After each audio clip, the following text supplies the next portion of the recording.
So welcome to the Theta Xi first summer virtual event, making the most of your 4 years at the University of Illinois, 5 keys to enhancing your success. I'm David Hirsch, president of the Theta Xi Fraternity Alpha Beta Alumni Association. It's my pleasure to lead tonight's conversation. So good to see so many familiar faces and some new ones. Quick run of show.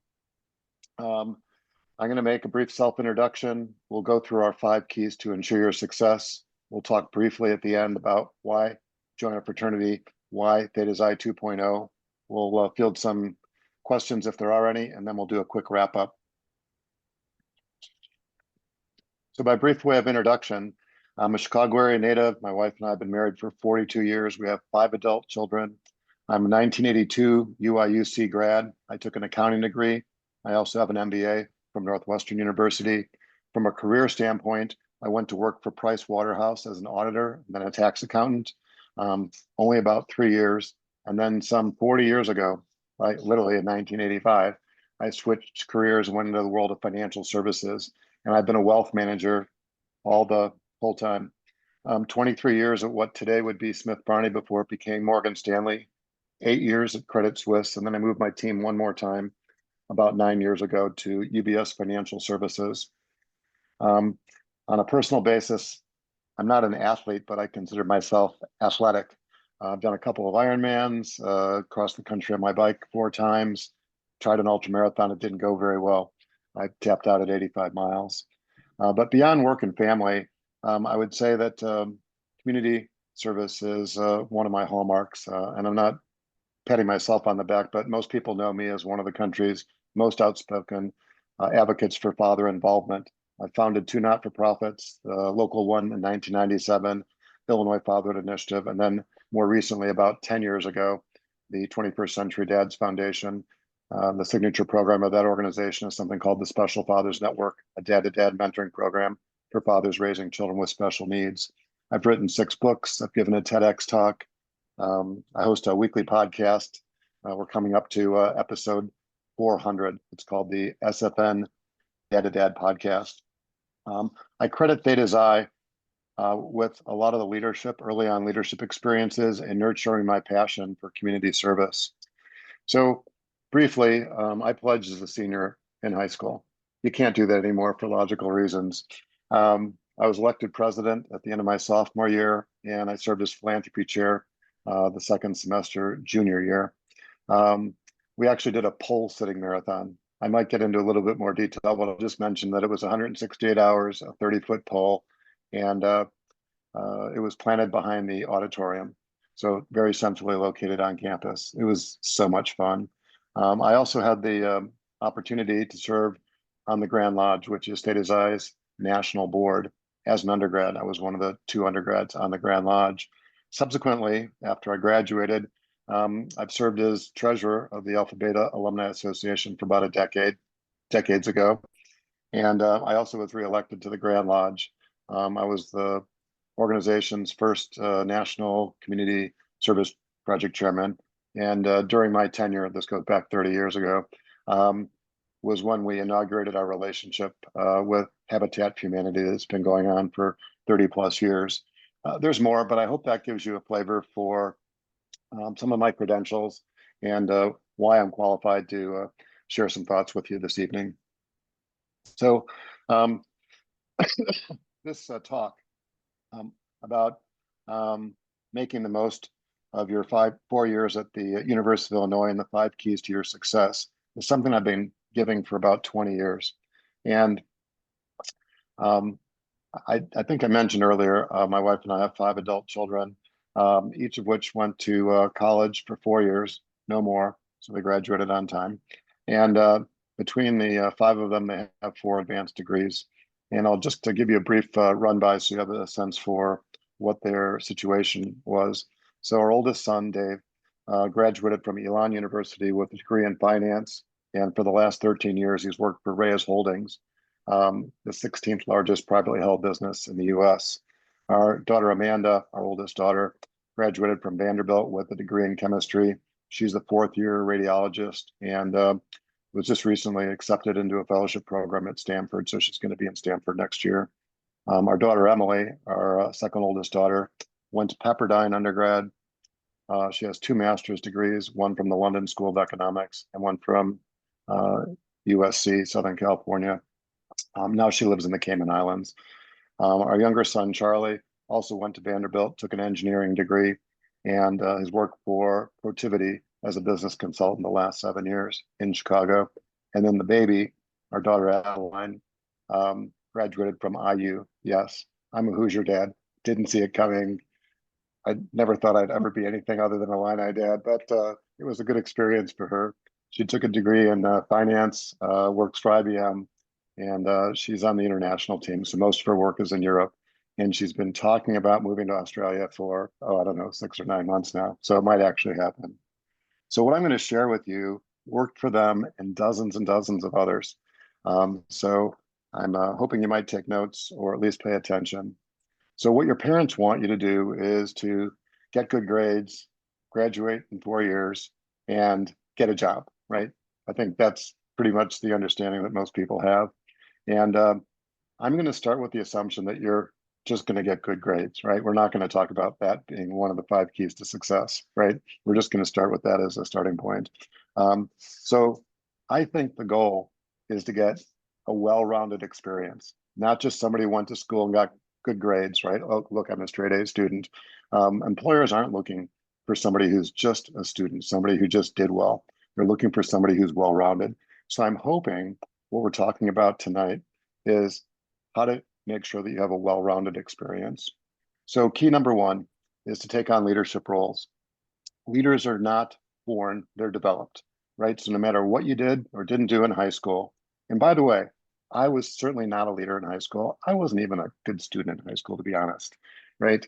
But for me, Theta I was like a springboard. It was just what I needed.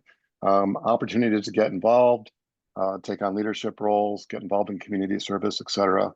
So what's really interesting about the University of Illinois at Urbana-Champaign is that there's well over 800 registered student organization, RSUs. Theta Xi is just one of those. And what I want to challenge you to think about is getting involved in at least 5 of these, right? Whether it's Theta Xi or not, and to explore, right? Things that you're interested in, things that you're curious about. And then instead of just being a member, right? Which a lot of people can say, oh yeah, I was a member of this or member of that, seek to take on a leadership role, president, vice president, treasurer, secretary, something, right? Where you have additional responsibility. Maybe you're responsible for fundraising or recruitment or growing the organization or putting on events, right? Where, you have to motivate people to do things that they might not, be so motivated to do, right? And you're going to learn from those experiences. And what's really interesting about University of Illinois and the fact that we have over 800 registered student organizations, if you have an interest and there's not a student organization, you can create one. And then by default, you're the leader, right? If you've created your own student organization. So for me, when I was going through interviews, 2 of the things that I could talk about as it relates to my leadership experience were being president of the fraternity and then organizing that philanthropy project, which was very audacious to put a telephone pole in the ground with a 8-foot platform, 4-foot railing, a rope ladder. Can you imagine that? Climbing up a rope ladder 30 feet off the ground. The university, I don't know why they let us do this, right? From a liability standpoint. Thank God nobody fell off the pole. Nobody got hurt by something getting dropped off the pole. We had so much fun doing that project. We had bands at the base of the pole to get attention. We broadcast live from the top of the pole with K104.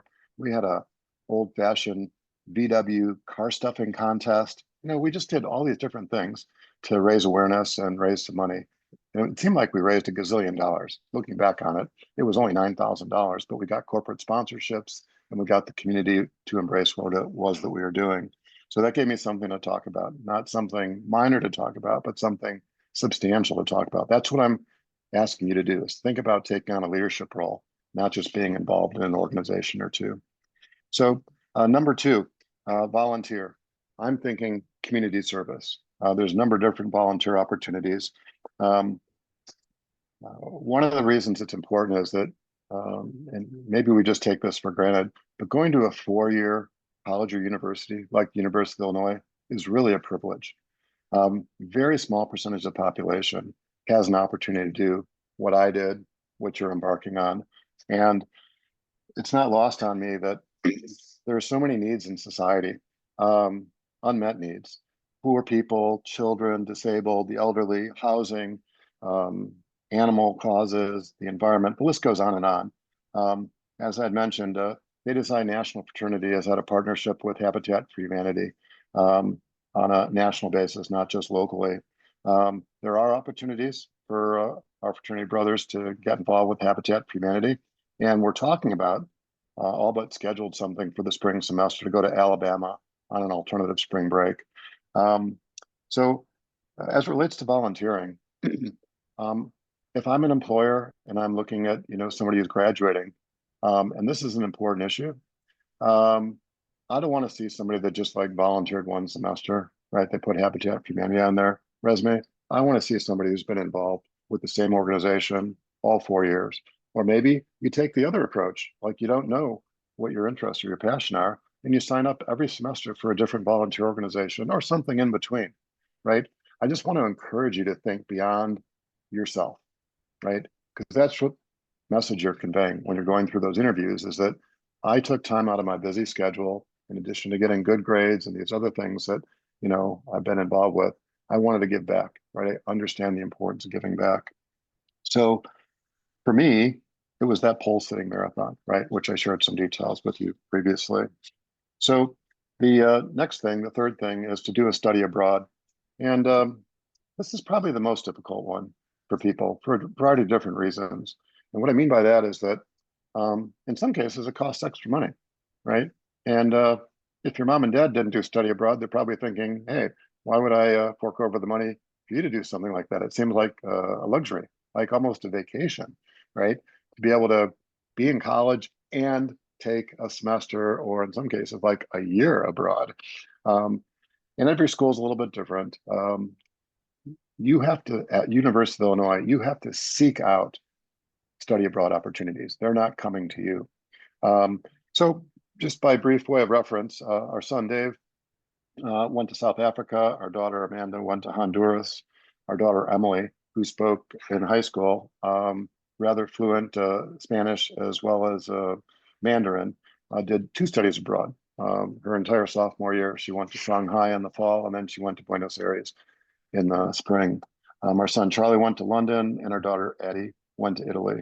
So sometimes these study abroad opportunities are tied to your major, right? You might be able to seek an opportunity. Sometimes they're related to a language, right? You might have proficiency in a language other than English that might direct you to a country. And sometimes they don't have anything to do with your major or speaking a language, but just something that you've made a priority.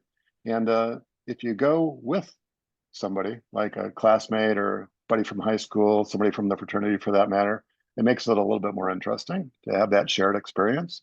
And in some cases, you'll have an opportunity to do like a family stay where you actually stay with a family as opposed to like just being in a dormitory or something like that with a bunch of other students that are doing study abroad. Lots of different varieties. The university has some great resources as it relates to study abroad.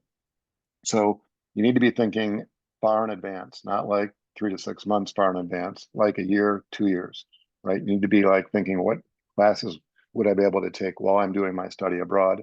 How does that fit into my class schedule, the required classes that I need to take as an upperclassman? So I want you to think about um, study abroad. And the last thing I'll say about study abroad is that um, for those that have not had a lot of opportunities to travel with your family. Not that many people do have a chance to travel internationally.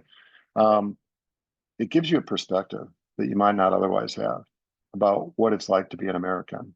What's America's standing in the world? It's not all good. It's not all bad. It's just different, right? And when you're someplace else looking back toward America while you're traveling and then just being able to reflect on that experience, when you've come back, it means something, right? And an employer, is impressed when somebody at a young age like yourself has taken the initiative to do a study abroad. So if this is something that you think would enhance your credentials, something that you'd personally be interested in, I think you need to stretch yourself. So last thing, if you don't have a passport, no time like the present. Make sure you get your passport. So the fourth thing that I'd like to talk about is internships. And what we're talking about is like a paid internship. That's the gold standard, as opposed to just an internship for experience. Let me differentiate between a summer job and an internship. A summer job is something you do to make some money, right? And between your freshman and sophomore year, that summer, super tough for underclassmen to get meaningful internships. I don't want to say don't waste your time, but don't be discouraged, is what I would have to say. And as it relates to jobs, I remember one of the summer jobs I had was as a lifeguard between my freshman and sophomore year back in my hometown. I lifeguarded at the Park District. Um, it was a good paying summer job. You got to be outdoors. You worked for two 20-hour shifts, and then you had 20 minutes off. Did I say 20-hour? You work for two 20-minute shifts, and then you have 20 minutes off. And I'd usually work out or go swimming when I wasn't sitting in the chair. So it was a really healthy thing to do. And then I stayed down at U of I between my sophomore and my junior year. Truth be told, I had to drop an accounting class, like the key accounting class, my sophomore year. So I thought, okay, I'm going to take that class during the summer, and I'm just going to be able to focus on that, make sure I pass the class. And I also got a job lifeguarding over the summer. And I'm not saying everybody should stay in Champaign over the summer, but it's a totally different experience when there's no students there, almost no students there. It's just super chill. And it was a very memorable experience. So, but the most important thing is try to get an internship, and optimally in the field that you're pursuing as it relates to your major. And one of two things is likely to happen. The option A is that you get one of these sought after summer internships, the ones that pay, as opposed to the ones that are just for experience. And at the end of the summer, they make you a job offer going into your senior year. So you don't even have to think about going through interviews senior year. You're just golden, right? That's the gold standard, right? Working for a company that you could foresee going to work for when you graduate. Didn't work out that way for me. Between my junior and senior year, I got an accounting internship. It was for the gas company downtown Chicago. I was sitting in a windowless room with people that had been doing the same job for like 30 or 40 years, and I was bored to tears. I'm like, oh my gosh, I could never see going to work for the gas company, right? I hope they don't make me an offer. I don't want to have to like turn it down type of thing. But it was a good experience. And as it relates to going through interviews, I could point and say, hey, I got an accounting internship. It was paid. And even though I decided I didn't want to go to work there, um, it was something that was very meaningful. And as it relates to that experience, sometimes it'll lead to your career path. And sometimes it'll inform you about something you don't want to do, sort of like the experience that I had. Better to learn that early on, like while you're still in school, than after you graduate. And I have to tell you this funny story. I am not the sharpest knife in the drawer. And I'm not just saying that for entertainment purposes. I took a year of high school accounting. I took 4 years of college accounting. I worked for 3 years as an accountant, as an auditor, and as a tax accountant. It took me, what is that, 8 years to figure out I didn't really like accounting. And you're like, well, why'd you stick it out for so long? And the reason was I knew I wanted to go into business, but I didn't know what I wanted to do. So people said, hey, if you don't know what you want to do, challenge yourself, right? Get an accounting degree, get a finance degree, but make sure that you're applying yourself, right? U of I has one of the best or most well-respected accounting programs in the country. So if you can get through that accounting program, not just by the skin of your teeth, but get through the accounting program, pass the CPA, you know, there's a lot of opportunities for people like that. And it was true. I was able to get a job in a big eight public accounting firm. I worked for Price Waterhouse. And, you know, I thought it was like, I had an attitude about that, right? And I got a job in a big eight public accounting firm. Very few people that graduate, even from U of I, can say that they got jobs at big eight public accounting firms. And I don't regret the time and the energy that I put into becoming an accountant and all the headaches and challenges to get through the accounting program. But it served well because now I had a really strong business background.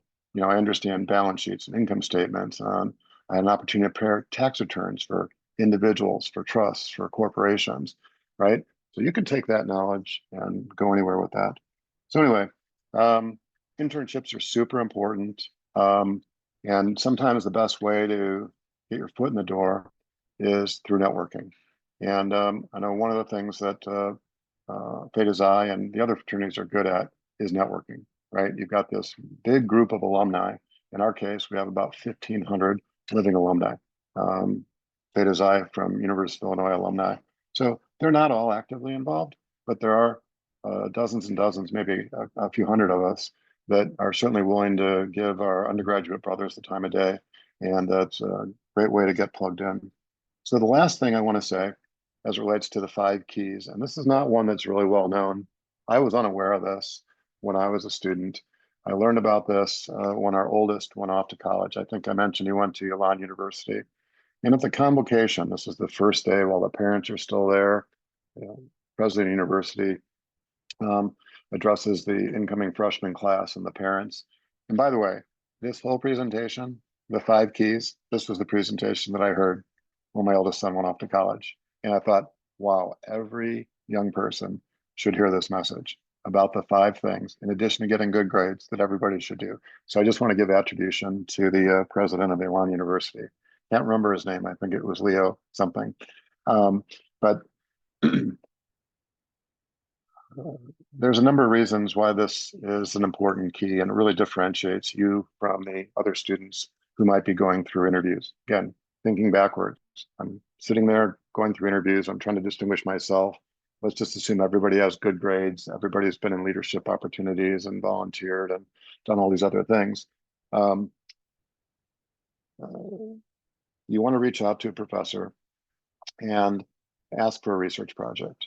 Optimally in your major, so you can learn a little bit more about what it is that your field of study is going to be about. And really, the primary reason for doing this, in addition to just getting some more education, is develop a relationship. So this is what happens. Most students, and I'm encouraging you not to be like most students, get to senior year and they're like, oh, geez, I need three references. Everybody has to have three references. And it's really important that you have somebody from your academics. So what most students do, I don't want you to do this, is they look at their grades, which classes did I do the best in? And they'll just approach that professor and ask that professor for reference, right? Thinking, oh, I did really well in his or her class. Naturally he would give me or she would give me a good reference. And in reality, professors are like, I don't even know this person, right? There might be 2 or 3 or 400 people in some of these classes. So do yourself a favor, distinguish yourself from your peers. Ask for a research project, get together with this person like once a week for the whole semester, maybe 2 semesters, maybe more if you got the research project as a, sophomore or as a junior. And by the time you get to graduation, this person is bending over backwards, right, to give you a reference. Not just one of these standard, yeah, the person did well in my class, blah, blah, blah, but they can go in chapter and verse about how reliable a person you are and how dedicated you were to the work and how much they really, really enjoyed getting to know you. And you get one of those type of references or more than one of those type of references, right? That could be the difference between getting just a job or getting a good job or getting your dream job, right? So all this is because you've been more intentional, right? You took the initiative, right, to ask for additional responsibility, develop a relationship with somebody that you might not otherwise develop a relationship with. So that's in summary what the five keys are to ensure your success. Take on leadership roles, volunteer every semester, not just one here, one there. Do a study abroad if you can swing it financially and schedule wise.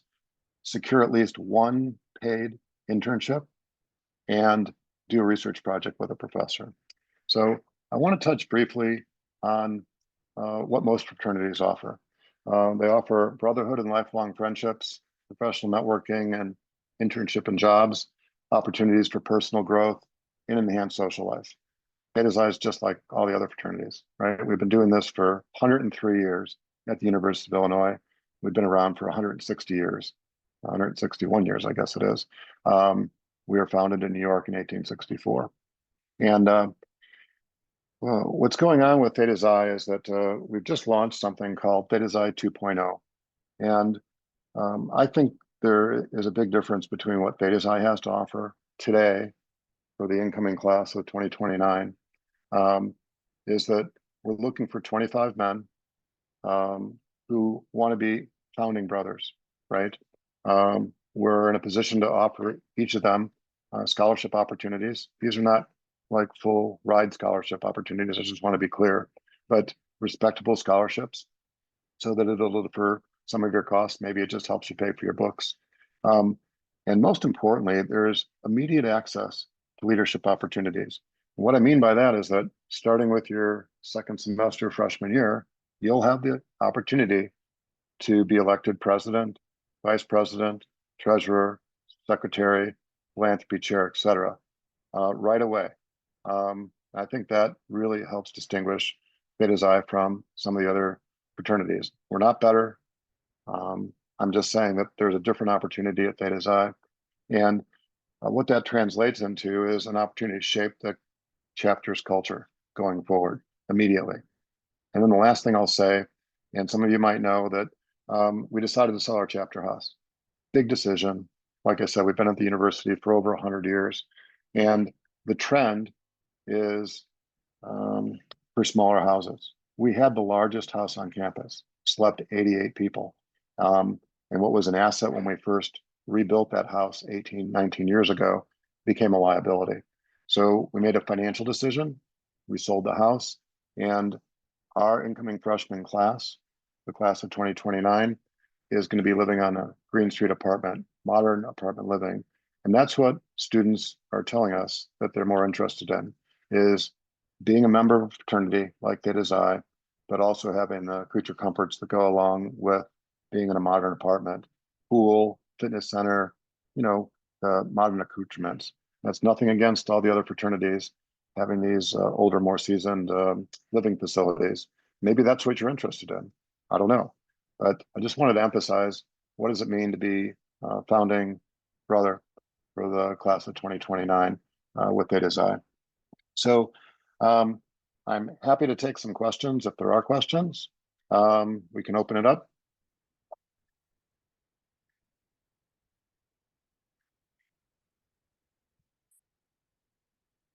You have to unmute yourself if you want to ask a question.